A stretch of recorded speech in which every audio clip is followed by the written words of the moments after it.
लगभग 30 साल पहले, जब मैं करीब 8 साल की थी, मेरी बुआ की शादी हुई थी।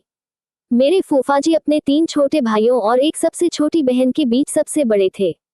जब से मैं समझने लगी, मैंने उन्हें हमेशा अलग ही रहते देखा।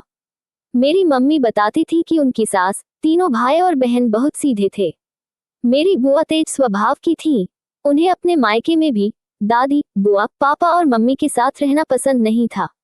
यहाँ तक कि उनकी इकलौती भाभी भी उन्हें पसंद नहीं थी और न ही उन्हें घर के काम में हाथ बटाना पसंद था।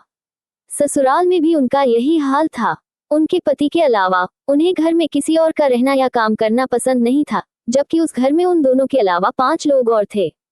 फूफा जी बीएसएनएल में सरकारी नौकरी करते थे, लेकिन स्वभाव के बहुत सीधे थे। बुआ ने शादी के 6 महीने के भीतर ही अपना रंग दिखाना शुरू कर दिया था। बात बात पर झगड़ा करना, क्लेश करना, काम में आनाकानी और लापरवाही करना उनकी आदत बन गई थी। आखिरकार तंग आकर उनकी सास ने अपने बेटे को घर की शांति का वास्ता देकर अलग कर दिया। अलग होते ही बुआ को जैसे मजा ही आ गया। घर में सिर्फ 2 लोग और उस समय फूफाजी की सरकारी तनख्वाह करीब 20,000 रुपए प्रति महीना थी। इस नशे में उन्होंने ससुराल में लगभग सभी से नाता तोड़ लिया। अपने देवरों और देवरानी की शादी में भी वो मेहमानों की तरह ही शामिल हुई। एक दिन उनकी सास को अचानक लकवा मार गया और वो 6 महीने तक बिस्तर पर रहीं। लेकिन बुआ सिर्फ उनसे अस्पताल में मिलकर आई और बाद में एक बार हाल चाल पूछने गईं, वो भी दूर के रिश्तेदारों जैसा व्यवहार करके। कुल मिलाकर सास को कभी यह महसूस ही नहीं हुआ कि वो उनके बेटे की बहू है, जिसे उन्होंने 25 साल पाला पोसा था और जिससे उन्होंने घर चलाने की आशा की होगी। 6 महीने बाद उनकी सास बिस्तर पर ही स्वर्ग सिधार गईं। समय का पहिया घूमता रहा। बुआ के एक बेटा, एक बेटी, फिर एक और बेटा हुआ, यानी 2 बेटों के बीच में एक बेटी। पहले उन्होंने बेटी की शादी की, फिर बड़े बेटे की।